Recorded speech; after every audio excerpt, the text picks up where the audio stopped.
আসসালামু আলাইকুম। সবাইকে শুভেচ্ছা জানাচ্ছি। মাসুম মাহবুব দেখছেন ওপেন দ্য ইউটিউব চ্যানেল এবং মাসুম মাহবুব ফেসবুক পেজ। আ আপনারা দেখতে এবং শুনতে পাচ্ছেন ক্লিয়ার? আমাকে একটু কমেন্ট করে জানাবেন। বেশ কিছু গুরুত্বপূর্ণ খবর আপনাদেরকে জানাতে চাই। আমেরিকা কি হঠাৎ করে কোনো নিউক্লিয়ার অ্যাটাক করলো বা পরীক্ষা চালালো? এটি এখন বিশ্ব গণমাধ্যমে উঠে এসছে পাশাপাশি চারদিক থেকে একা হয়ে পড়ছে বা একঘরে হয়ে যাচ্ছে মার্কিন প্রেসিডেন্ট ডোনাল্ড ট্রাম্প এবং আমেরিকা। ৩ নম্বর গুরুত্বপূর্ণ খবর ইরান নতুন করে আমেরিকাকে আবারও চালে কাহিল করে দিয়েছে। একদিকে আমেরিকার জন্য দুঃসংবাদ আসছে প্রতিদিন আর ইরান নতুন চালে কার্ড খেলছে আমেরিকার বিরুদ্ধে। দর্শক, আপনারা কি শুনতে এবং দেখতে পাচ্ছেন ক্লিয়ার? আমাকে একটু কমেন্ট করে জানান তো। জি, দেখতে ও শুনতে পাচ্ছি। আলহামদুলিল্লাহ। গফরগাঁও। ওকে। উম আপনার লাইভের অপেক্ষায় থাকি কিন্তু পাই না। পান না কেন? এই যে পেয়েছেন আমাকে একদম ক্লিয়ার। কলকাতা, ভারত থেকে রবিউল ইসলাম। নায়েব আলী টাঙ্গাইল থেকে ক্লিয়ার। ওকে, শুরু করে দিচ্ছি। বেশি লম্বা করব না। সংক্ষিপ্ত সময়ের জন্য লাইভে এসছি। আমেরিকার নেভার এরিয়া 51 জায়গাটার নাম যারা শোনেন গায়ের পশম থমথম মানে কেঁপে উঠবে। মার্কিন যুক্তরাষ্ট্রের নেভাডের যে এরিয়া 51 একটি অজানা রহস্যের জায়গা। সচরাচর এখানে অনেকে যেতে পারে না। সচরাচর না, কেউ যেতে পারে না। বলা হয় যে মরুভূমিতে মার্কিন যুক্তরাষ্ট্রের একটি এয়ারবেস। এটা নিয়ে রূপকথার মতো অনেক গল্প সাজানো আছে। আমেরিকা তার সবচেয়ে ভয়ঙ্কর অস্ত্রগুলো এখানে গোপন করেছে। বলা হয় এখানে ভিন জগতের প্রাণীর আগমন ঘটে নাকি আমেরিকা এমন কোনো সামরিক অস্ত্র তৈরি করেছে যেটা ভিন গ্রহের কোনো প্রাণীর মতো করে। মার্কিন যুক্তরাষ্ট্রের বেশ কজন পরমাণু বিজ্ঞানী হঠাৎ করে নিখোঁজ। তাদের সন্ধান মিলছে না। তারা কি কোনো ভিন গ্রহে প্রবেশ করেছেন? কিছু একটা ঘটছে আমেরিকার এরিয়া 51 এ। তো বলা হচ্ছে যে এই নেভাডের মরুভূমিতে তপ্ত বালুর নিচে এক রহস্যের জাল বিছিয়ে রেখেছে মার্কিন যুক্তরাষ্ট্র। গত ২৪ থেকে ৪৮ ঘন্টায় গত ২৪ থেকে ৪৮ ঘন্টায় মার্কিন যুক্তরাষ্ট্রের নেভাডের এই তপ্ত বালুর নিচে ১৭ বার ভূকম্পন হয়েছে, যার মাত্রা 4.4। সঙ্গে বিশ্বব্যাপী প্রশ্ন উঠছে, আমেরিকা তার পারমাণবিক পরীক্ষা চালালো কিনা? এবং সঙ্গে আরো অনেকগুলো বিষয় যুক্ত হয়েছে। এর মধ্যে একটি তার পারমাণবিক বিজ্ঞানী, যারা পরমাণু বিজ্ঞানী তারা বেশ কয়েকজন নিখোঁজ আছেন। তারপরে বলা হয়েছে যে নেভার্ড বা এই অঞ্চলটি যেটি বলছি এরিয়া 51 এই অঞ্চলটির মাটির নিচেই কেন এই কম্পন?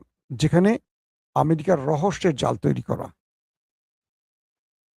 এবং ২৪ থেকে ৪৮ ঘন্টায় এই ভূকম্পনের মাত্রা 4.4 এবং ১৭ বার। টানা ১৭ বার ভূকম্পন হয়েছে। বিভিন্ন মাধ্যম বলছে যে আমেরিকা ইরানে কোনো নিউক্লিয়ার অ্যাটাকের জন্য হয়তো এখানে নিউক্লিয়ার টেস্ট চালিয়েছে মাটির ভূগর্ভস্থ, মাটির নিচে কয়েক মাইল নিচে তারা পারমাণবিক পরীক্ষা চালিয়েছে। কেউ বলছে আমেরিকা তার কোনো ভয়ঙ্কর অস্ত্র হাজির করতে যাচ্ছে যেটা টেস্ট করেছে মাটির নিচে। কেউ বলছে আমেরিকার অজানা কোনো ভয়ঙ্কর যেটা ভিন গ্রহের কোনো একটি বিশেষ অদৃশ্য বা কোনো একটি সদৃশ্য বা কোনো একটি ভয়ঙ্কর কিছু আমেরিকা টেস্ট করছে ইরানের বিরুদ্ধে পরীক্ষা মানে ব্যবহারের জন্য। এরকম নানান রকম তথ্য উঠে আসছে এখন বড় গণমাধ্যমে, সেটা Washington post, new York Times, হ্যাঁ? আর অন্যান্য গণমাধ্যমে আসছে। অর্থাৎ মার্কিন প্রেসিডেন্ট ডোনাল্ড ট্রাম্প তিনি ইরানের বিরুদ্ধে এমন কিছু করছেন নাকি এটি একটি প্রাকৃতিক ভূমিকম্প? সবকিছু মিলে এই মুহূর্তে অনেকের টেনশন অনেক রকম। ২ নম্বর খবরটি হলো আ ইরান আমেরিকাকে নতুন কয়েকটি চালে আটকে দিয়েছে। ১ম থেকে ইরান বলেছিল যে তারা কোনোভাবে আমেরিকার সাথে নিউক্লিয়ার ইস্যুতে আলাপ করবে না। অবশেষে ইরান রাজি হয়েছে যে তারা ঠিক আছে, তুমি যদি চাও আসো আমরা নিউক্লিয়ার ইস্যুতে কথা বলব। তুমি কি বলতে চাও আমি শুনি। আমি শুনবো তো। সিদ্ধান্ত তো তুমি দিবা না, সিদ্ধান্ত আমি দেব। তো আমার শুনতে তো সমস্যা নাই। আসো তুমি বলতে চাও। তার আগে যে চালটি আমেরিকাকে দিয়েছে। ইরান থেকে বা হরমুজ প্রণালী থেকে তেল নিয়ে যাওয়ার সময় ইউরোপীয় কিছু দেশ ইরানকে টোল দিয়েছে। ইরান তো এখন এই যুদ্ধের পর সোনার হার মানে সোনার ডিম পাড়া হাঁস পেয়েছে হরমুজ প্রণালী। তো মার্কিন যুক্তরাষ্ট্র ক্ষেপে গিয়ে বলেছে যে যেই সব দেশ ইরানের কাছে টোল দিয়ে বা ইরানকে টাকা দিয়ে এখান থেকে তাদের জাহাজ পার করবে বা তেল কিনবে, আমি তাদেরকে স্যাংশন দেব, তাদের ট্যারিফ বাড়িয়ে দেব। কিন্তু সেই দেশগুলো অদৃশ্য কারণে আমেরিকার বন্ধু ইউরোপের দেশ, ইউরোপ গেছে ক্ষেপে। তুই বেটা কে ট্যারিফ দেয়? তুই ট্যারিফ ট্যারিফ ট্যারিফ করস, তোর নাম ট্রাম্প দেখে তুই শুধু ট্যারিফ ট্যারিফ করবি। তুই সবাইকে ট্যারিফের ভয় দেখাস, তোর নিজের ভয় নেই। তুই একা একটা দেশ পৃথিবীতে একাই লড়াই করবি, সব তোর থেকে আলাদা করে ফেলবি। আয়, তোকেও আমরা খেলা দেখাই। ট্রাম্প বলছেন যে যারা ইরানের সাথে বাণিজ্য করবে, ইরানের তেল নিবে বা যারা ইরানকে টোল দিয়ে জাহাজ আদান মানে কি বলবে আসা যাওয়া করবে, সেই সব দেশের উপর তিনি ট্যারিফ বাড়িয়ে দেবেন। এবং সেই দেশগুলোর মধ্যে বেশ কিছু ইউরোপের দেশ আছে। এর প্রধান কারণ হলো কোনো ইউরোপের দেশ ট্রাম্পকে এই যুদ্ধে সহযোগিতা করছে না, একদমই সহযোগিতা করছে না। এবং ট্রাম্প এখন পর্যন্ত ইরানের কাছে যে ধবল ধোলাই খাচ্ছে, তার প্রধান কারণ হলো ন্যাটো এবং ইউরোপ আমেরিকার পাশে দাঁড়াচ্ছে না। এখন প্রশ্ন করা যায় যে ইউরোপ আসলে আমেরিকার পাশে দাঁড়াচ্ছে না কেন? তার অনেকগুলো কারণ আছে। আমি দুই একটা কারণ বলি। এক, এই যুদ্ধ আমেরিকা ইউরোপের সাথে প্ল্যান করে আসেনি। এই যুদ্ধে আমেরিকা কেবল ইসরায়েলের পরিকল্পনায় এসছে। এবং এই যুদ্ধ ট্রাম্প ইসরায়েলের সাথে এসছে, ইউরোপকে কাছে আনে নাই। তার প্রধান কারণ ইসরায়েল বলেছিল এই যুদ্ধে সময় লাগবে ২ থেকে ৩ দিন, সর্বোচ্চ ৫ দিন।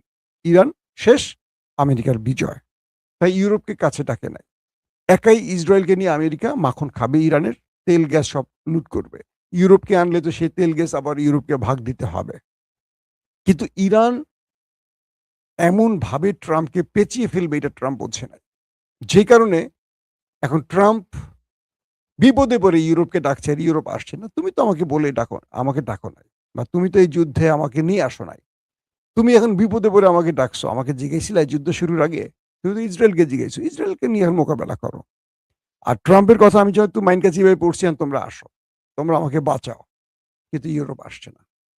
আর ইরান কৌশলের নিচে কি, ইরান মানে ইউরোপ যাতে এই যুদ্ধে না আসে আমেরিকার পাশে, তাই হরমুজ কার্ডটা খেলছে। কারণ কয়েকটা বিষয় ভালো করে শুনতে হবে।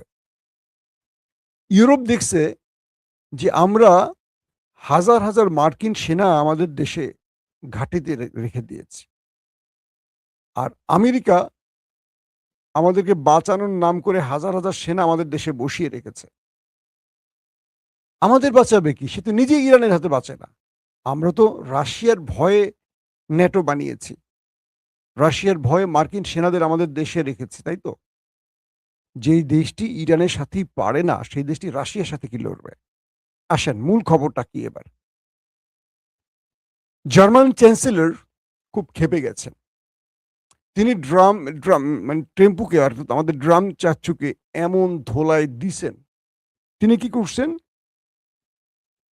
তিনি ট্রাম্পকে বলছেন, আমার জার্মান থেকে তোমার সেনাদেরকে নিয়ে চলে যাও।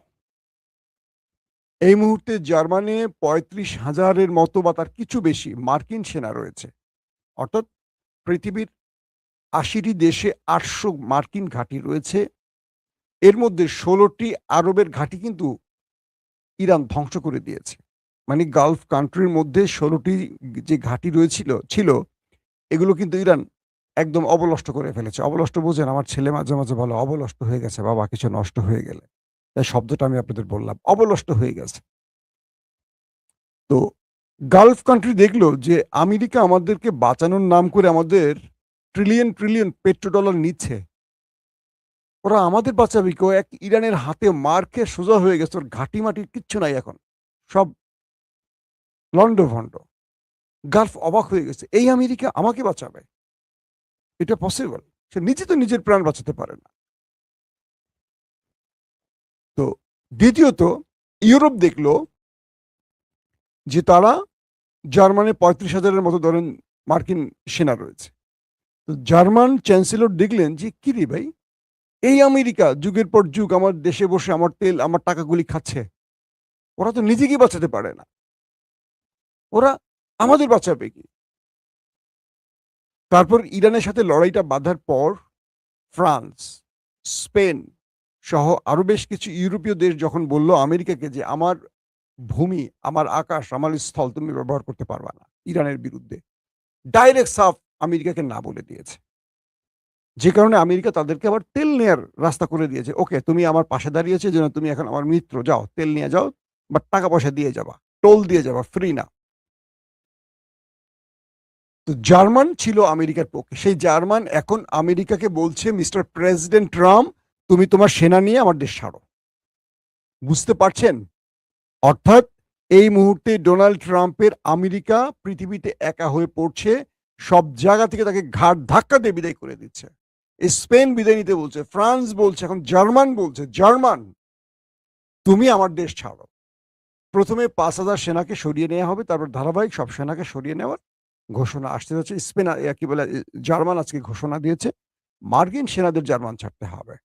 এমন একটি সময় যখন আমেরিকা ইরানের কাছে ধোলাই খাচ্ছে। যখন মধ্যপ্রাচ্যে ইসরায়েলে অস্ত্র বাড়িয়ে পুরো ক্যান্টনমেন্ট বানিয়ে ফেলছে আমেরিকা, তখন দেখেন ইউরোপ তাকে ঘাড় ধাক্কা দিচ্ছে। এই খবরটি আমেরিকার মাসনদে বা আমেরিকার জনগণের জন্য বিশাল ধাক্কা যে আমেরিকার পরাশক্তি বা সুপার পাওয়ার আমেরিকার অবস্থা কি যে তাকে এখন মানুষ ডাকছে না, বরং বিদায় নিতে বলছে। "বিদায় নাও, দূর হও আমার দেশ থেকে তুমি।" এক ইরান আমেরিকাকে কোথায় নামিয়ে দিয়েছে কল্পনা করতে পারেন? ট্রাম্প তো প্রচুর ক্ষেপে গেছে। ইউরোপ বলছে, "তুমি কে স্যাংশন দেওয়ার? তুমি কে আমাদেরকে ট্যারিফ যোগ করার? তুমি কথায়, কথায় ধমকি দিবা, ফিনল্যান্ড নিবা, এইটা করবা, ওইটা করবা। তুমি হুমকি দাও, নেটো সব তুমি, তোমার কথা চলতে হবে।" না! তুমি তো ইরানের কাছে মাইর খেয়ে শহীদ হয়ে গেছো। সোজা হয়ে গেছো সাপের মতো। তুমি আমাদের থ্রেট দেওয়ার কে? তুমি রাশিয়ার হাত থেকে আমাদের বাঁচাবা? যেজন্য আমরা ন্যাটো বানাইছি রাশিয়ার হাত থেকে বাঁচার জন্য। এক ইরানের সাথে পারছো না তুমি, তুমি আমাদের রাশিয়া থেকে বাঁচাবা? এটা সম্ভব? ট্রাম্প বেচারা পড়ে গেছে বহা মাইনকা চিপায়। এখন ইরান বলছে, "ঠিক আছে, তুমি নিউক্লিয়ার ইস্যুতে কথা বলতে চাও, আসো আমার সাথে কথা বলো। কিন্তু তোমাকে আমি যেটা বলছি তার থেকে আমি এক চুল সরব না। হরমুজ প্রণালী তোমাকে ছাড়তেই হবে। হরমুজে তুমি থাকতে পারবা না। আমি তোমাকে ডুবিয়ে দেব। তোমাকে আমি ওয়ার্নিং দিচ্ছি, সময় দিচ্ছি। তোমার দিন শেষ আমেরিকা। তোমার দিন শেষ আমেরিকা। তোমাকে ৪০ দিনে আমি খেয়ে দিয়েছি। তুমি আরো অস্ত্র নিয়ে ঢোকো আরবে। আমি তোমাকে ছাড়বো না। আমি তোমার চাই আরো আনো তুমি। কারণ তোমাকে শেষ করতে আমি মজা পাই।" আজকে ইরানের একজন পার্লামেন্ট মেম্বার আরবকে হুমকি দিয়ে কি বলছে জানেন? আরবকে হুমকি দিয়ে বলছে, "হে আরব, তোমাদের বারবার বলছি, আমাদের সাথে শত্রুতা করো না। আমরা তোমাদের বন্ধু। তোমাদের ভেতরে আমরা আগ্রাসন চালাবো না, দখলদারিত্ব চালাবো না। কিন্তু তোমরা দখলদারদেরকে এনে যদি আমাদের বিরুদ্ধে আগ্রাসন চালাও, আমরা তোমাদের দিন শেষ করে দেব।"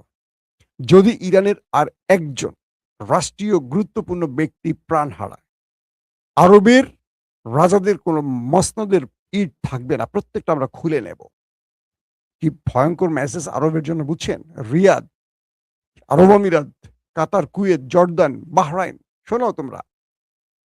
যদি ইরানের আর কোন নেতা প্রাণ হারায়, আরবের যে রাজারা আছে না, সুলতানরা আছে না, আমিররা আছেন, তাদের যেই প্রাসাদ আছে, প্রাসাদের ইট আমরা একটা, একটা করে খুলে নিয়ে আসব।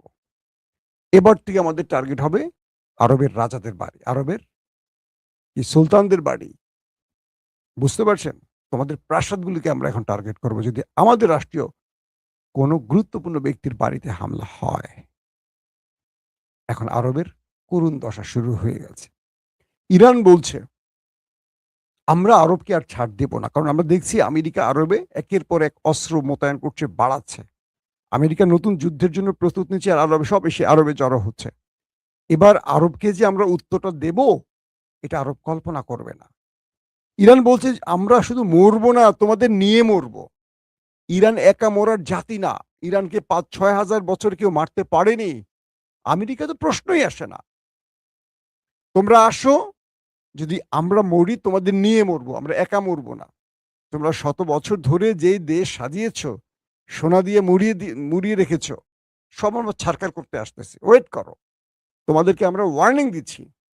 আমেরিকাকে খেদাও। আসো, আমরা ভাই, ভাই হয়ে থাকি।